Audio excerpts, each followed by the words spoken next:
For more on the outcomes of the ANC NEC meeting, we're now joined via Skype by political analyst Professor Somadoda Fikeni. A very good morning to you, Prof. Are you convinced that those with charges of corruption in government will step aside?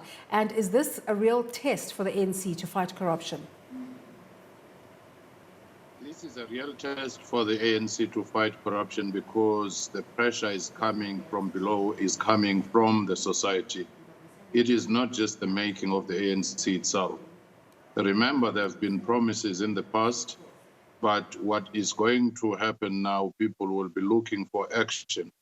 And much of the weightlifting doesn't even depend on the ANC itself. It depends on politicians having the political will and courage of conviction to allow law enforcement agencies to go after those who have done wrongdoing, because it is the political interference that has delayed and at times paralyzed these efforts. This morning, the ANC Treasurer General Paul Mashatile was on Morning Live. He says the ANC Top 6 will meet with the party's Integrity Commission in the coming week to discuss the possibility of it being granted more powers. Can we see this happening sooner? It may happen sooner because right now, for ANC to salvage its tattered reputation on the issue of corruption, they ought to have an internal mechanism such as the Integrity Committee working effectively. And more so because right now the problem is that when it comes back into the NEC, it's many people who sit there, but they are also implicated. So if they give that power to the Integrity Committee, it will help them to say we do have our inbuilt mechanism outside the one of the state. I don't know if you watched the Top 6 yesterday after the big weekend meeting. Would you say the ANC came out united or divided after the NEC meeting over the weekend? ANC is generally a divided organization, but it has a lot of experience in dealing with contradictions. And it proved yet again yesterday that even when you think it is on the brink, it is able to pull itself out and present a united face. And this was a positive thing for President Ramaphosa because this was the most serious political onslaught on him directly from within the ANC. That NEC and the Top 6 seem to come and rally behind him will actually bolster him and his standing. In fact, that was my next question to you, because as there seems to be quite a debate about whether President Ramaphosa came out stronger or weaker after this NEC. There's no doubt that he came out stronger because since the outbreak of the COVID-19 corruption scandals, many were saying even those who are closer to the president are involved in corruption. And also the onslaught in what is seemingly an orchestrated effort to make sure that there was pressure on him and even called for him to step down by those mainly associated with the former President Jacob Zuma. And the letter from him was that much intense, but by preempting this, by saying he's going to present himself to the Integrity Committee, he was removing largely the main thing of the campaign finance that had been used by the opponents, not necessarily to say, let's fight corruption, but to say, we are all corrupt, therefore let's solve this thing by sitting on it or through some political arrangements. So President Ramaphosa saying he does not take former President Jacob Zuma's letter as an insult, even making a joke there saying the tallest tree gets the biggest wind and you can't complain every time you're shaken a bit. Is this a complete disregard of the former president's letter? It is generally a disregard. He went further to say he doesn't think he'll respond to it. And that in itself, I think, could be the most painful thing for the former president, because sometimes when you raise issues and you think you have delivered a zinger, you want it to be debated for some time.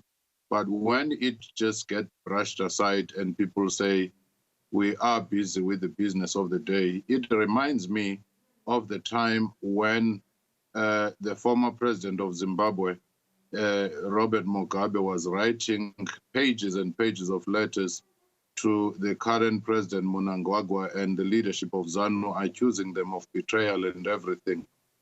When the spokesperson was asked what is the response, they just said, we have one line: the country has moved on. So, Prof, just in terms of the way forward, when you're President Cyril Ramaphosa, you have two constituencies. On the one hand, it's ANC members. On the other hand, it's the South African public, which you're responsible to. What's the way forward following this meeting? Can South Africans, and we're asking our viewers the same question today, can we be confident that we will start seeing a new, invigorated, ethical leadership in the country?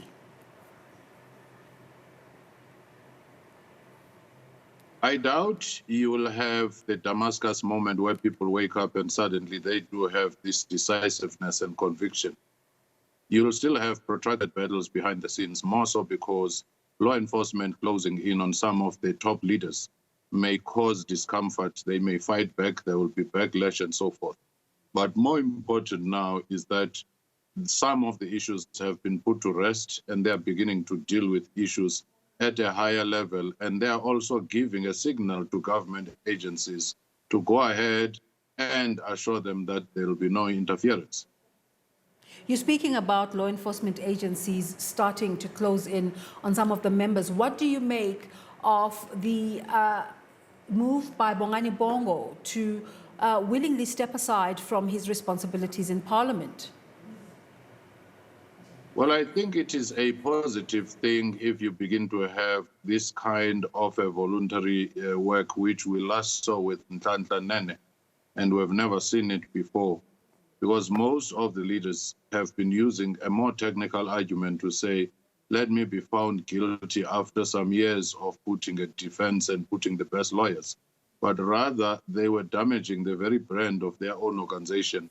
But if there are serious allegations, stepping aside to give them a chance to be vented and also to finish and conclude is a positive thing for the country and for the ANC itself. And this in itself, I think it's something that others ought to also emulate in a way. And on the other side, the law enforcement must then move with great speed so that people don't complain that I've been sitting on the side for 3 years and nothing is happening. Dr. Fikeni, what do you make of the conversation about the strengthening of the Hawks and perhaps restructuring it so as to look like the former Scorpions? What's your analysis of these pronouncements by the president?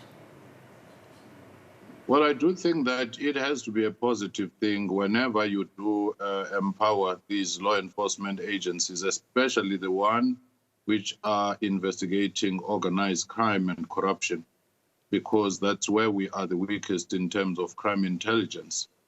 And it is also a tacit admission that the disbandment of the Scorpions may have been an ill-advised approach instead of just correcting whatever there were flaws in it. To simply disband it was to weaken institutions, which we have seen right across the law enforcement agencies. And it takes quite some time to rebuild these institutions. So in a nutshell, the way forward for South Africans, what can be done to just assure the South African public that there's still hope? Well, I do think that any crisis like the COVID-19 crisis, which has laid bare our nakedness and the weaknesses, should be taken not just as the end of the road where we wallow in the valley of despair, but rather as an opportunity to rethink certain things, to remake our institutions, and see the damage of corruption and what it has done in destroying institutions which would have responded to this crisis. If you look at many other countries like the USA after the Great Depression, Germany, Japan after the World War, South Korea after the Korean Peninsula War, and many others, Rwanda, some of them do collect their minds and start focusing on things that matter after a crisis. So never let a crisis go to waste. Let's thank you for your time this morning. Thank you. Dr. Somadoda Fikeni is a political analyst just on this ongoing conversation about developments within the African National Congress as they impact the South African economy, the South African way of life, and the conversation on corruption.